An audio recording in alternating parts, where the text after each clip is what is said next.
Pemirsa, Anda kembali bersama saya Dai Jihan dalam program Cakap-Cakap. Dan pemirsa, ada 97 anggota atau personel Polri yang sudah diperiksa dalam dugaan obstruction of justice pada kasus pembunuhan berencana yang dilakukan oleh Ferdy Sambo terhadap ajudannya Brigadir Nofriansyah Yosua Huta Barat.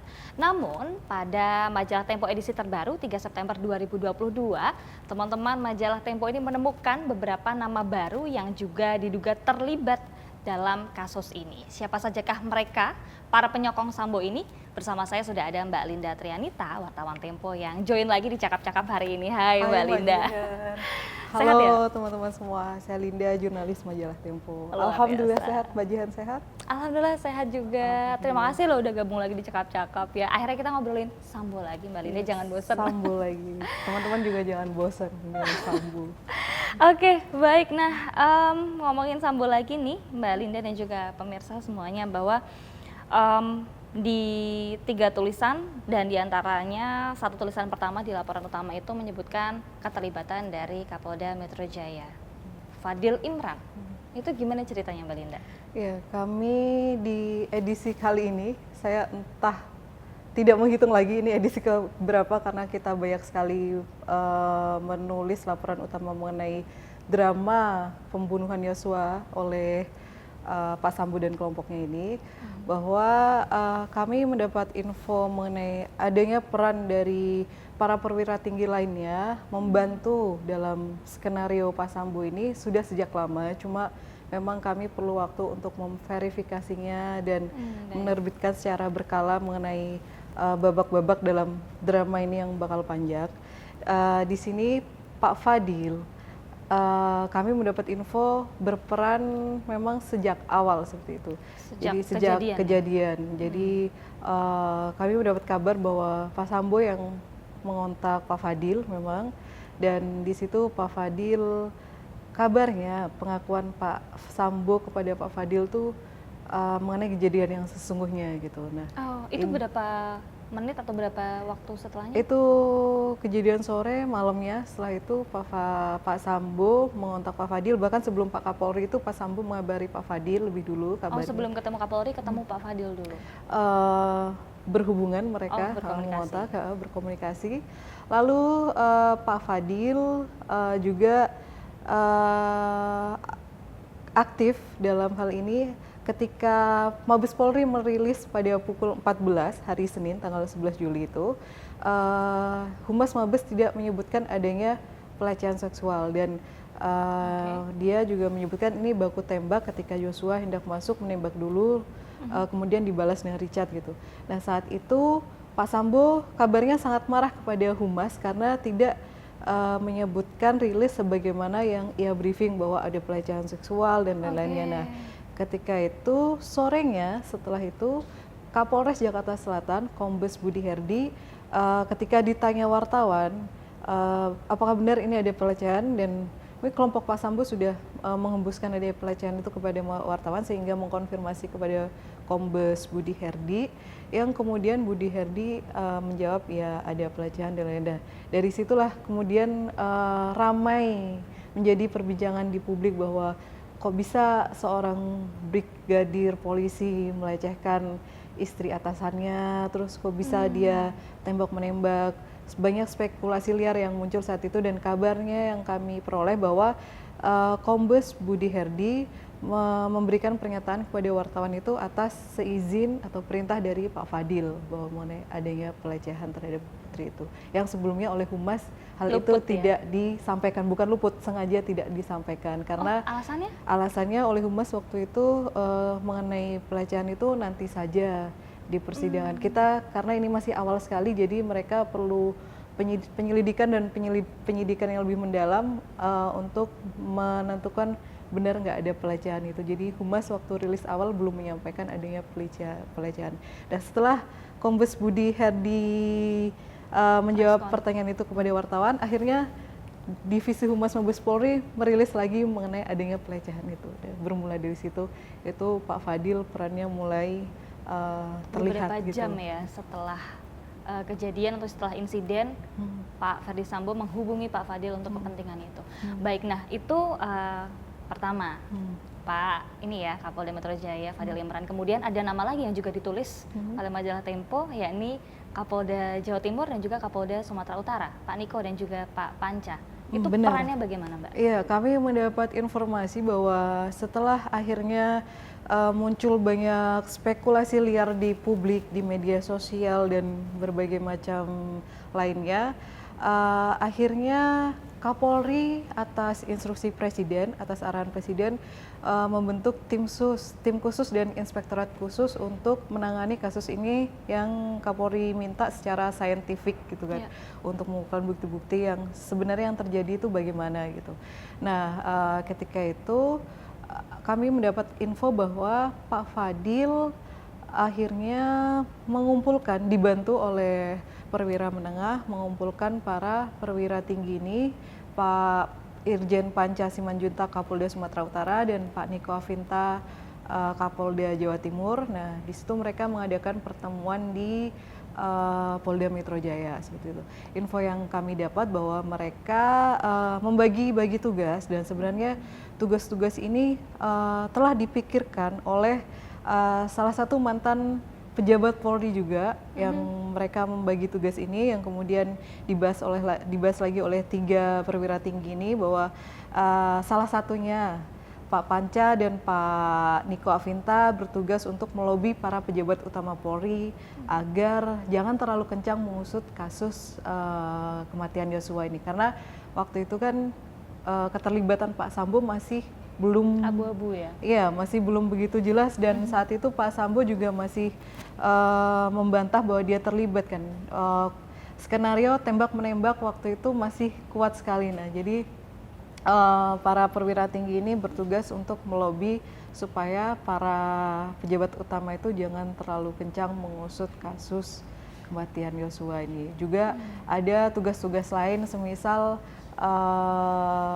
dari penanganan kasus secara yurisdiksi, Kapolres Metro Jakarta Selatan berada di bawah naungan Kapolda Metro Jaya seperti itu. Nah, mereka juga mengatur bagaimana penanganan kasus ini ya sesuai dengan skenario awal, tidak nyerempet kemana-mana. Gitu. Nah, Mbak Linda, di salah satu tulisan juga disebutkan bahwa ini belum jelas nih siapa yang sebetulnya sempat mendatangi ke ini ya lembaga anti kekerasan seksual. Siapa, terus kemudian apa kepentingannya, apa artinya, itu gimana Mbak? Oh iya, mengenai itu juga buah dari rapat 3 Kapolda yang di Polda Metro Jaya itu, bahwa di Polda Metro Jaya juga bertugas untuk mengamplifikasi adanya pelecehan seksual oleh Yosua terhadap Ibu Putri. Nah, karena Pak Niko juga lama di Polda Metro Jaya, kami mendapat kabar bahwa Pak Niko menyarankan kepada Wadir Reskrimum AKBP Jerry Siagian yang sekarang dalam penempatan khusus juga oleh Polri, bahwa mengumpulkan atau menggerakkan para aktivis-aktivis anti kekerasan seksual ini, menggalang dukungan dari mereka dan mendesak agar memberi perlindungan kepada Ibu Putri dan anak-anaknya, karena skenario awal mereka memang terjadi pelecehan seksual terhadap Ibu Putri, dan ketika ini terungkap di media dan media sosial tentu saja akan berimbas pada bullying terhadap anak-anaknya dan lain sebagainya. Nah, itu ada pertemuan di Polda Metro Jaya, rapat pada 29 Juli yang dipimpin oleh AKBP Jerry saat itu, dan agendanya adalah memberi perlindungan terhadap korban dan anak-anaknya terkait dengan kasus ini, dan saat itu LPSK yang didesak untuk segera memberi perlindungan kepada Ibu Putri. Selain LPSK, lembaga apa saja yang turut diundang? Banyak yang turut diundang dalam rapat itu. Ada Kementerian Pemberdayaan Perempuan dan Perlindungan Anak, ada Kantor Staf Presiden, ada LSM Sukma, ada berbagai macam Komnas Perempuan, perwakilan berbagai macam lembaga lainnya yang mengenai kemanusiaan, dan di situ mereka semua menyebutkan memang kita perlu melindungi korban kekerasan seksual maupun anak-anaknya gitu. Tapi di sini waktu itu statusnya LPSK masih, kita juga pernah menulis ini di edisi-edisi sebelumnya, teman Tempo bisa membaca itu bahwa saat itu LPSK juga punya tim ahli sendiri dan punya alasan kenapa belum memberikan perlindungan kepada Ibu Putri seperti itu. Oke, baik. Sebelum lebih jauh Mbak Linda, jadi sebetulnya antara Sambo kemudian Pak Niko ada juga Pak Panca itu mereka ada di mana nih? Kenapa mereka berdua berniat untuk membantu Pak Sambo? Apakah mereka satu letting mungkin di masa pendidikan atau bagaimana? Oh, bukan, mereka tidak satu letting. Mereka ada titik temunya karena mereka sama-sama pejabat utama. Pertama itu pejabat utama Polri, kedua mereka sempat kerja, kalau Pak Niko sama Pak Sambo mereka kerja bareng lama di Polda Metro Jaya. Serta kalau Pak Panca juga sempat kerja bareng di Bareskrim, tapi ada juga mereka dikumpulkan dalam satu titik di Satgasus Merah Putih. Jadi di Satgasus Merah Putih ya, dulu mereka sempat kerja bareng di Polda Metro Jaya, juga di Bareskrim Polri.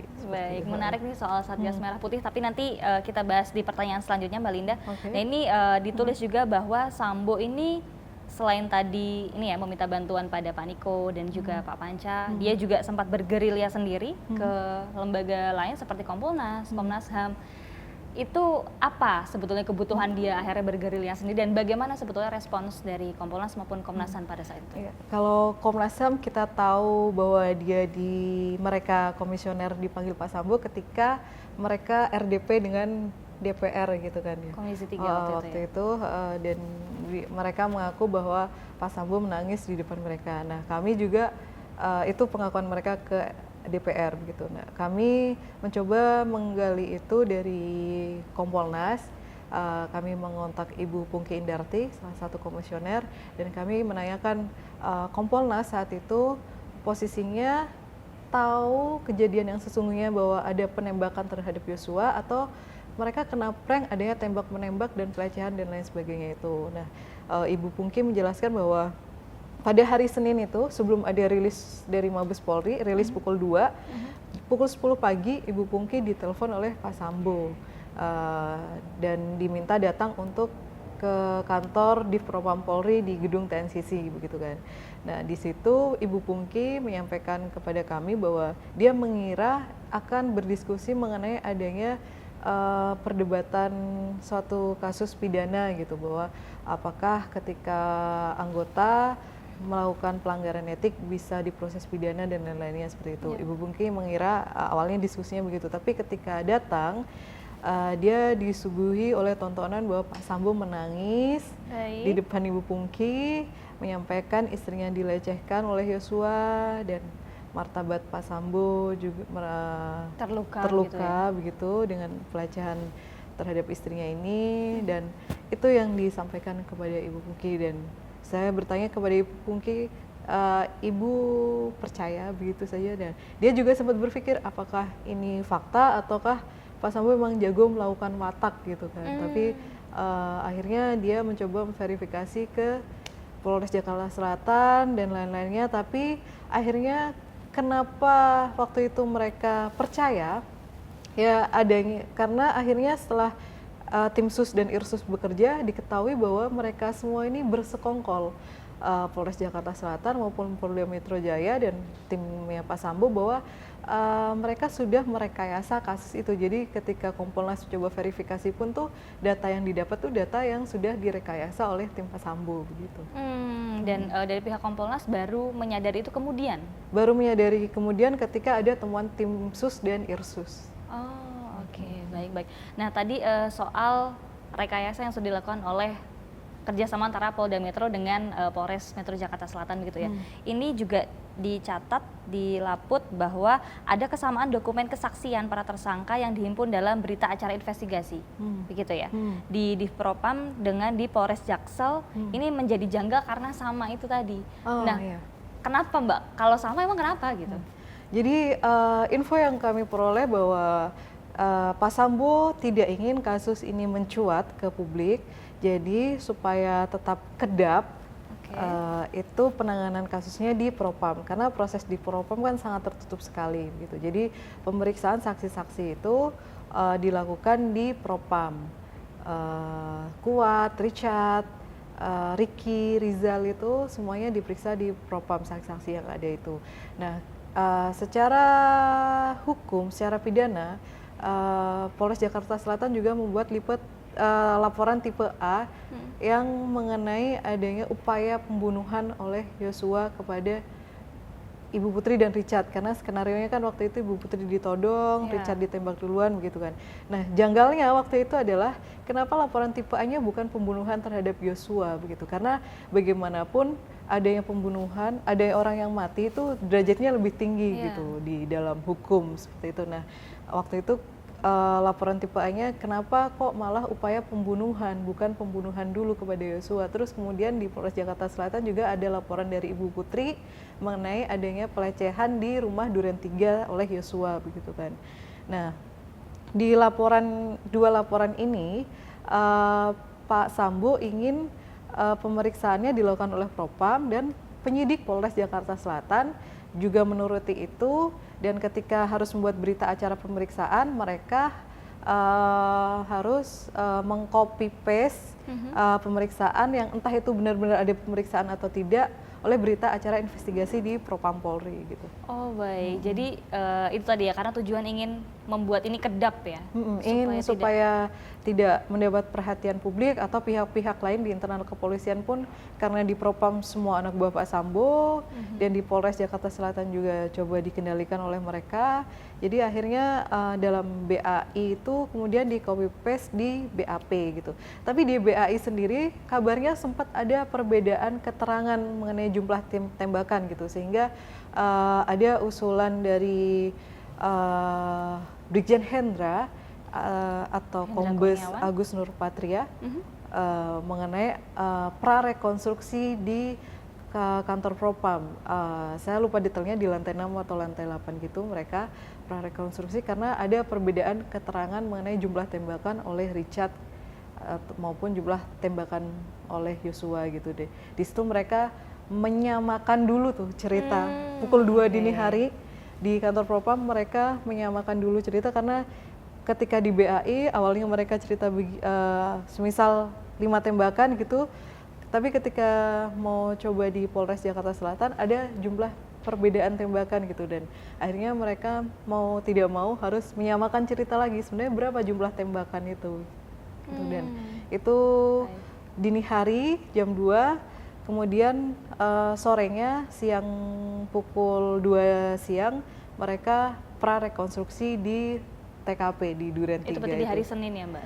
Itu di Sabtu, masih Sabtu. Oh masih di Sabtu? Masih Sabtu. Ini prarekonstruksi yang bersama Polres Jakarta Selatan itu. Oh baik, berarti 9 Juli ya artinya ya? 9 Juli.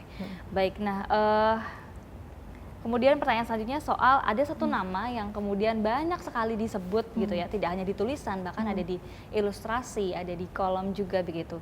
Nama Hendra Kurniawan gitu. Sebetulnya sejauh mana sih Mbak keterlibatannya? Sampai bahkan sekarang posisi masih di Patsus ya. Kemarin juga sempat sudah sidang etik kalau tidak salah. Sidang putusannya belum, akan digelar pekan ini ya, untuk Brigjen Hendra. Ya. Baik, itu bagaimana ceritanya? Ya, Brigjen Hendra, kita publik mendengar nama Brigjen Hendra Kurniawan ini ketika keluarga Yosua di Jambi protes. Keluarga Yosua di Jambi protes karena perlakuan Brigjen Hendra terhadap mereka itu memperlakukan seolah mereka itu keluarga teroris atau melakukan pelanggaran yang kejahatan berat gitu, sehingga mereka tidak boleh merekam, tidak boleh melakukan apa-apa, dan ada perdebatan sengit waktu itu katanya di Jambi gitu. Nah, itu muncul nama Brigjen Hendra.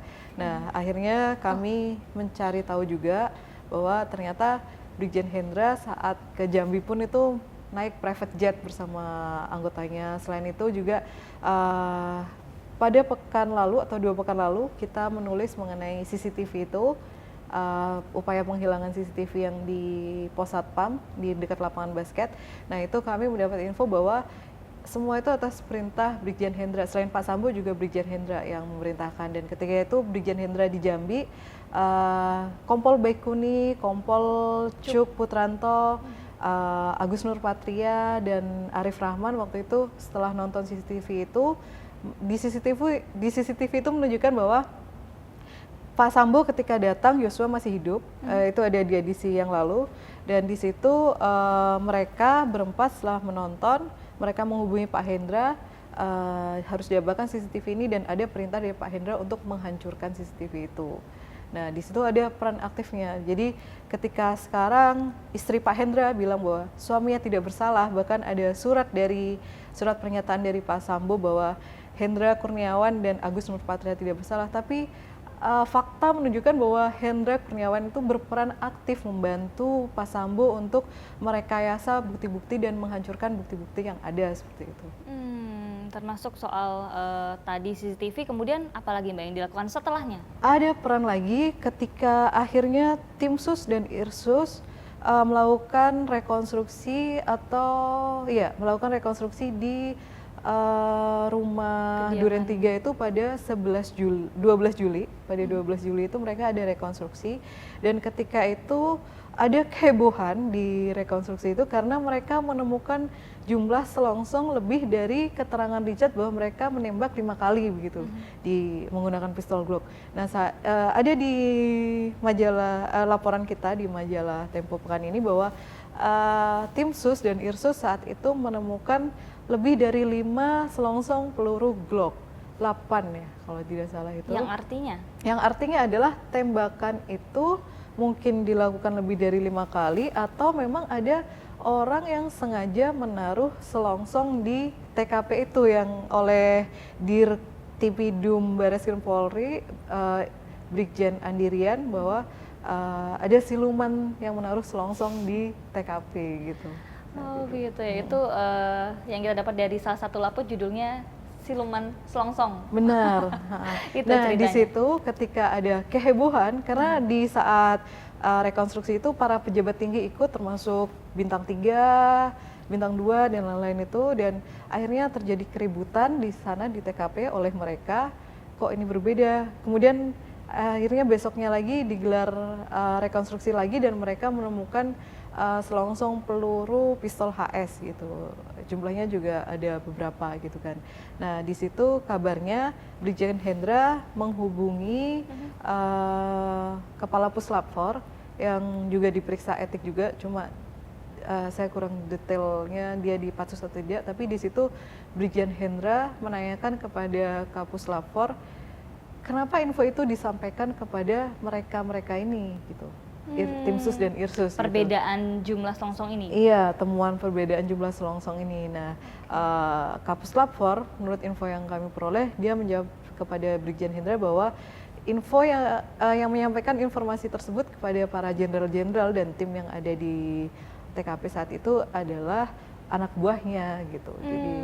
Jadi sebenarnya anak buah Kapuslap 4 ini sudah bagus menunjukkan fakta yang ada gitu. Nah, di situ Hendra justru seolah memprotes Kapuslap 4 kenapa ini disampaikan kepada tim sus dan Irsus yang di TKP begitu. Ada peran-peran itu juga. Maksudnya kalau seumpama Hendra dibilang dia melakukan itu karena perintah Pak Sambo atau karena dia tidak tahu mengenai rekayasa ini, saya rasa publik perlu menyaksikan keterangan itu karena kita lihat dari aktifnya Pak Hendra dalam membantu Pak Sambo ini, juga dari CCTV itu kan sudah jelas bahwa ketika Pak Sambo datang Yosua sudah masih hidup, dan di situ artinya apa, bahwa ini sangat berbeda dengan skenario yang disusun Pak Sambo bahwa Pak Sambo datang ketika Yosua sudah meninggal mengenai adanya baku tembak dengan Richard tadi. Dan ketika tembakan itu Pak Sambo artinya sudah di TKP, dan itu harusnya Pak Hendra yang seorang brigjen perwira tinggi itu tahu mengenai itu. Baik. Artinya keterlibatan ini juga tidak melulu karena perintah, tapi juga ada inisiasi. Sebenarnya ya ada beberapa klaster kalau di pemeriksaan dalam kasus ini. Orang-orang yang memang terlibat dia tahu dan secara sadar membantu, dia tidak tahu dan secara sadar membantu, atau dia membantu itu karena garis komando.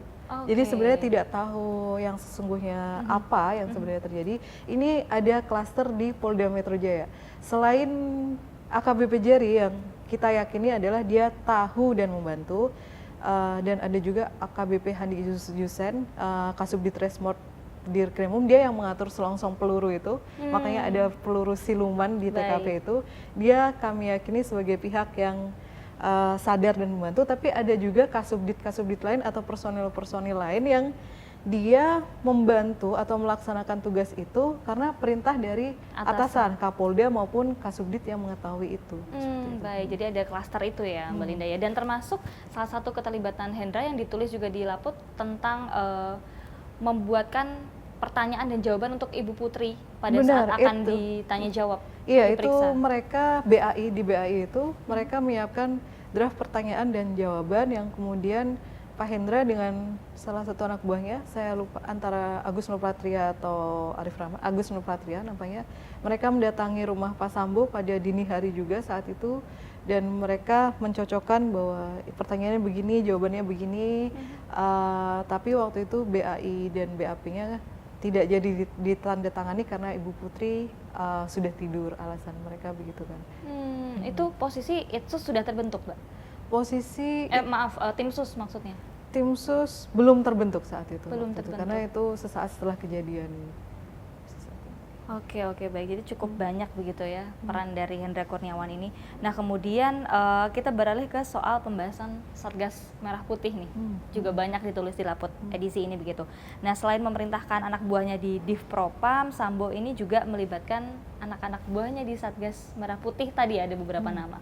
Nah, itu sebetulnya sampai berapa banyak sih? Karena kan di kolom yang Tempo buat itu kalau tidak salah hampir 400 lebih ya anggota dari Satgas Merah Putih di Satgas Merah Putih ini tentu saja kita tidak menuduh mereka semua 400-an personil itu terlibat dalam kasus ini, karena kasus pembunuhan Yosua ini adalah kasus pribadinya Pak Sambo begitu kan. Nah, kebetulan dari Satgas Merah Putih itu banyak personil yang di Mabes Polri dan Polda Metro Jaya seperti itu, dan kebetulan lagi Pak Sambo lama bertugas di Polda Metro Jaya, artinya apa?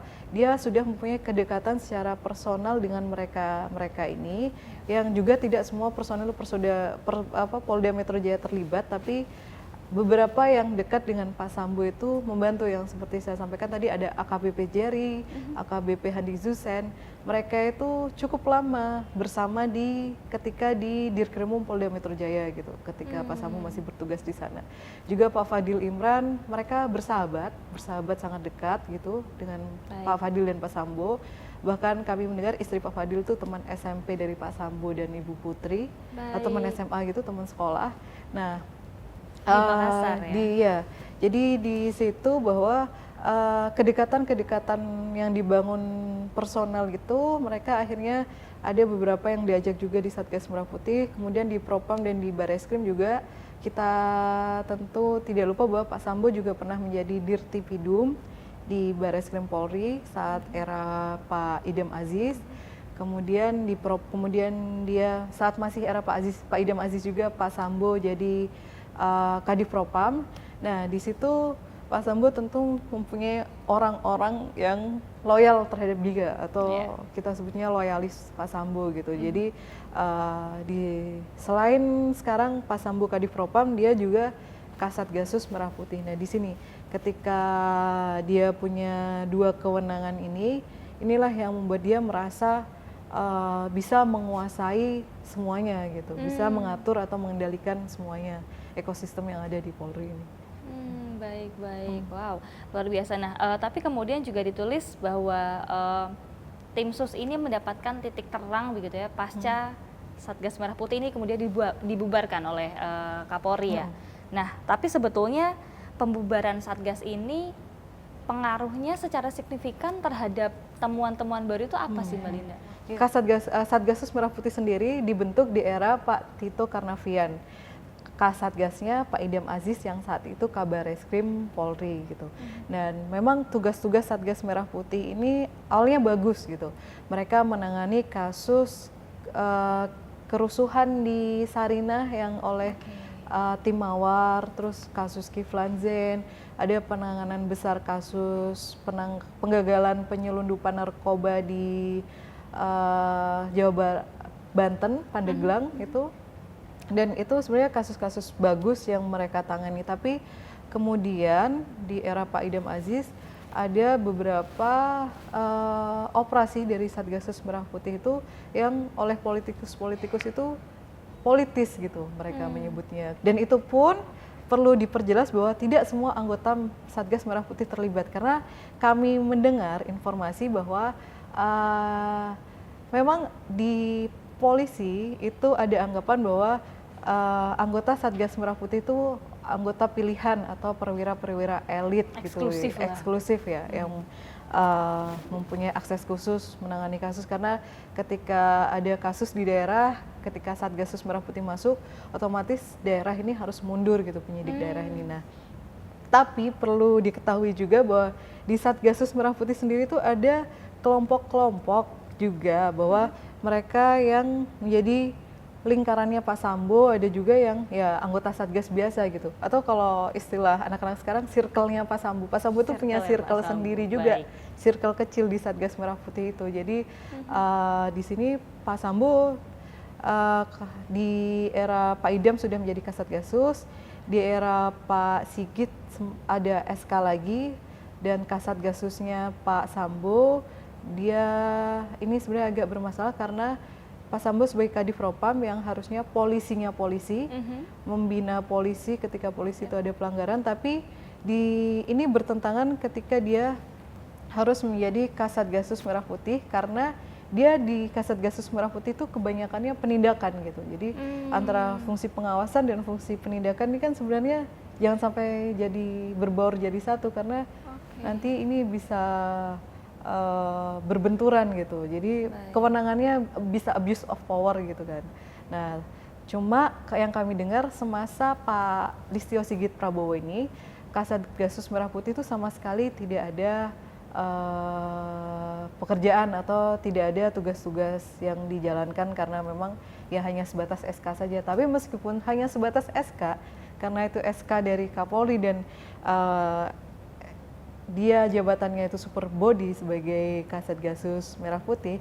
Jadi dengan dia selain Kadif Propam, Kasatgasus Merah Putih yang meskipun belum ada tugas sama sekali di zaman Pak Sigit ini, tapi di situ Pak Sambo merasa mempunyai kewenangan yang besar dan bisa memerintahkan circle-nya itu untuk melakukan atau membantu untuk rekayasa kasus ini. Meski tidak semua ya, karena di Satgasus Merah Putih lagi-lagi ada 400 orang lebih dan tidak semua itu masuk di circle-nya Pak Sambo.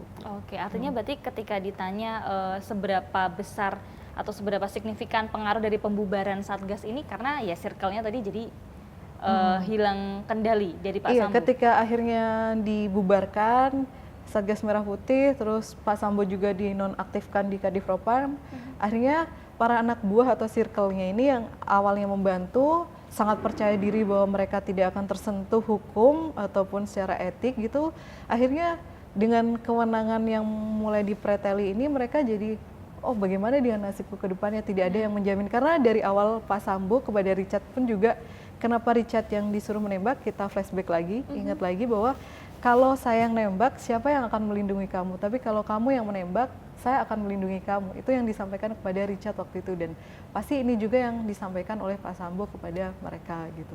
Nah, tapi ketika Pak Sambo secara kewenangan struktural dinonaktifkan, mereka akan berpikir ulang, para anak buahnya ini, circle-nya ini yang membantu, bahwa bagaimana dengan keselamatan saya atau keluarga saya, misalnya mereka tentu saja akan berpikir seperti itu. Luar biasa. Ada pernyataan tadi ya, saya malah baru dengar nih Mbak Linda tentang pernyataan yang disampaikan kepada Richard. Iya, itu ada pernyataan yang disampaikan Richard bahwa kalau saya yang menembak, siapa yang akan melindungi kamu? Tapi kalau kamu yang menembak, saya bisa melindungi kamu.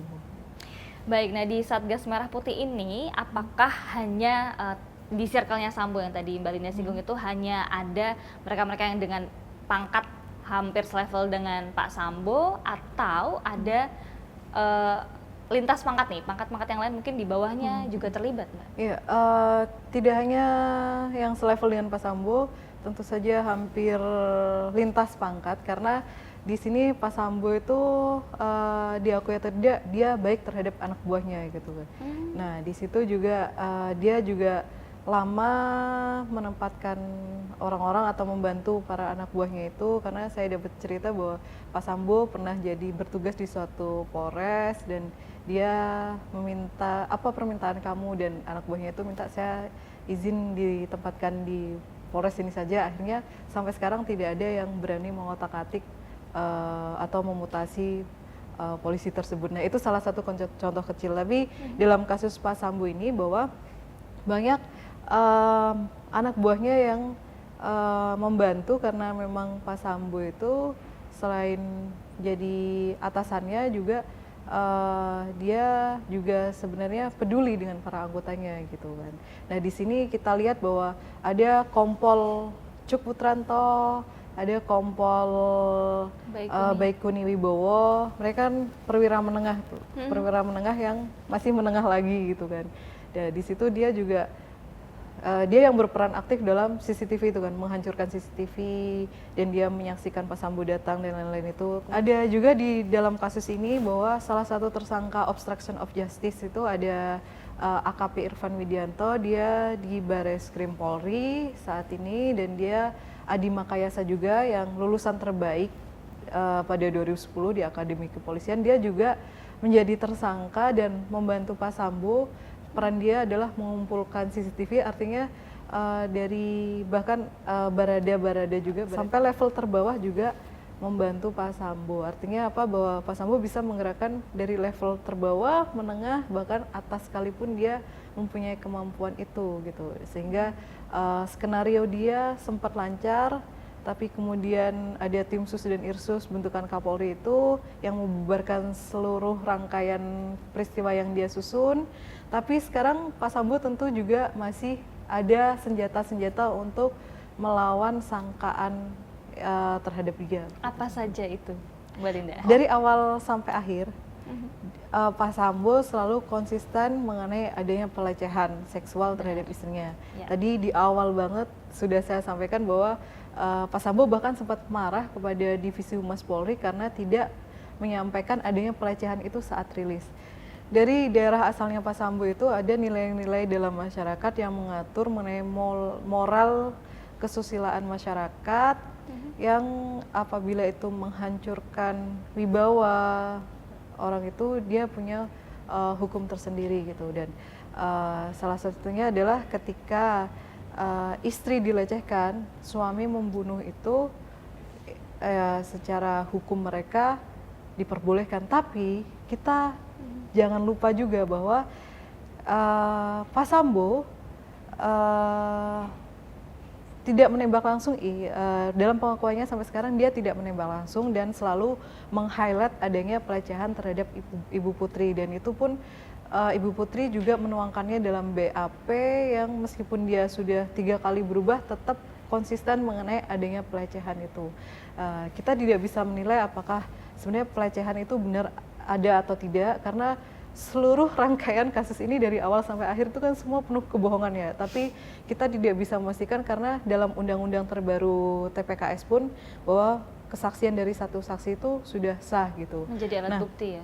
Menjadi alat bukti, tapi dari nilai-nilai tadi yang dianut oleh masyarakat Pak Sambo, kemudian adanya pelecehan seksual dan lain-lain itu, kita juga harus ingat bahwa semua ini ada rekayasa juga untuk menutupi kasus pembunuhan tersebut. Jadi ada upaya-upaya untuk menghilangkan barang bukti, menghancurkan barang bukti, memanipulasi keterangan atau menyebarkan kebohongan yang dari awal kita sudah tahu ada pembagian tugas untuk mendekati beberapa lembaga negara. Bahkan Pak Sambo sendiri pun bohong ketika ditanya Kapolri mengenai adanya peristiwa penembakan itu. Tidak, ya? Iya, gitu. Jadi yang harus kita ingat atau kita jangan sampai lupa bahwa masyarakat harus mengawal kasus ini juga sampai akhir di persidangan, bahkan sampai inkrah nanti di kasasi maupun PK, bahwa ketika dia melakukan pembelaan diri nanti atau menjadi argumentasi hukum ketika di persidangan nanti bahwa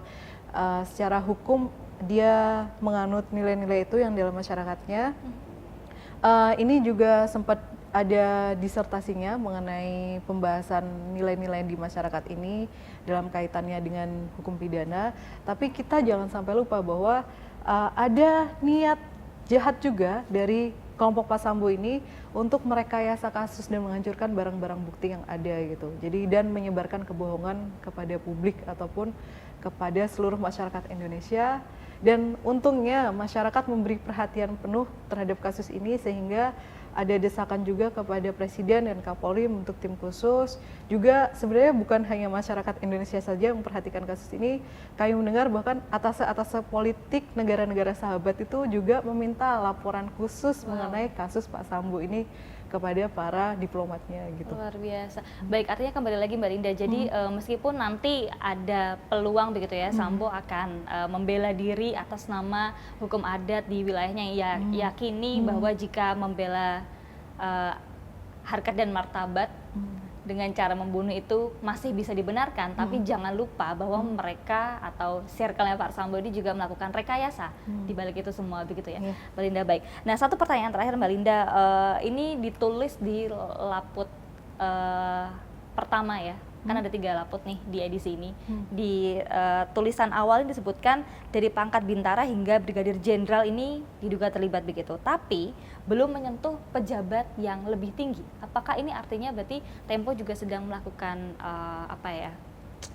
upaya verifikasi atau sedang menyelidiki bahwa memang mungkin nanti ada polisi yang pangkat lebih tinggi? Iya, kami berharap tentunya kepada Irsus maupun tim sus agar jangan sampai berhenti pada Pak Sambo saja gitu. Mereka ada yang menyampaikan bahwa Pak Sambo itu titik klimaksnya gitu karena aktor utamanya ya dia gitu. Tapi jangan lupa bahwa ada pihak-pihak lain yang turut membantu menuangkan pikiran mengenai Pak Sambo mengatur itu semua gitu. Jadi kami meyakini ada pihak-pihak lain yang turut membantu Pak Sambo seperti itu. Jadi kami berharap Irsus tidak hanya berhenti pada Pak Sambo, Brigjen Hendra Kurniawan dan lain-lain, tapi tetap membuka kasus ini, memproses pengusutannya bahwa siapa yang membantu Pak Sambo dalam menskenariokan semua ini, bahkan sampai persidangan nanti gitu. Wow, oke, baik. Itu harapan kita semua sebetulnya Mbak Linda. Itu harapan masyarakat Indonesia masyarakat semua. Bahwa Indonesia. Karena apa? Ini bukan semata-mata kasus pembunuhan Pak Sambo, tapi kasus Pak Sambo ini membuka mata kita, ya beginilah penanganan hukum di Indonesia oleh penegak hukum seperti itu. Jadi masyarakat juga berhak menuntut adanya transparansi dan akuntabilitas dari proses penanganan kasus ini, karena jika terhadap pejabat tinggi saja penanganannya begini dan bisa bermain-main, bagaimana dengan penanganan terhadap masyarakat kecil? Jangan sampai hukum itu tumpul ke atas, tajam ke bawah. Juga perdebatan di media sosial bahwa Ibu Putri tidak ditahan. Betul. Itu mereka pun masyarakat sangat cerdas sekali menyandingkan dengan kasus-kasus ibu-ibu, misalnya saja Ibu Baik Nuril kasus IT di NTB yang dia ditahan juga punya anak kecil. Ada juga almarhum Vanessa Angel yang juga masih menyusui. Ada juga 2 ibu pekerja pabrik karena melempari pabrik itu dia ditahan dan juga membawa anaknya di tahanan gitu. Itu ada fotonya semua di media sosial, dan masyarakat butuh, sebenarnya masyarakat yang membutuhkan masyarakat itu adalah kepastian hukum bahwa ketika ini menimpa mereka, kita semua gitu, apakah kita juga akan mendapatkan perlakuan seperti Ibu Putri, bahwa kita tidak ditahan karena kita punya anak kecil gitu. Nah, ini keadilan yang seperti ini, jangan sampai masyarakat merasa hukuman terhadap pejabat tinggi atau para pejabat itu tidak adil atau sangat ringan, sementara ketika masyarakat yang melakukan pelanggaran hukum itu dihukum seberat-beratnya, dan apakah ini merupakan keadilan seperti itu. Nah, itu yang kita harapkan dari pemeriksaan terhadap kasus ini. Iya, aparat penegak hukum, pemerintah, seluruh pejabat di negeri ini agar bekerja seadil-adilnya dan demi kemaslahatan masyarakat. Baik, jadi bekerja seadil-adilnya itu yang kita nantikan semua dari Polri begitu ya Mbak Linda, dan juga masyarakat tentunya menantikan semuanya. Akhir dari kisah ini seperti apa? Mudah-mudahan betul tadi adil untuk semua pihak begitu ya. Baik, dan pemirsa yang ingin mendapatkan atau mengerti cerita detail dari keberlanjutan kasus Ferdy Sambo ini bisa membaca langsung di majalah.tempo.co ataupun bisa mendapatkan majalah cetaknya. Dan akhir kata saya Dewi Cihan beserta seluruh kru yang bertugas pamit undur diri. Kita jumpa di Cakap cakap-cakap episode selanjutnya. Sampai jumpa.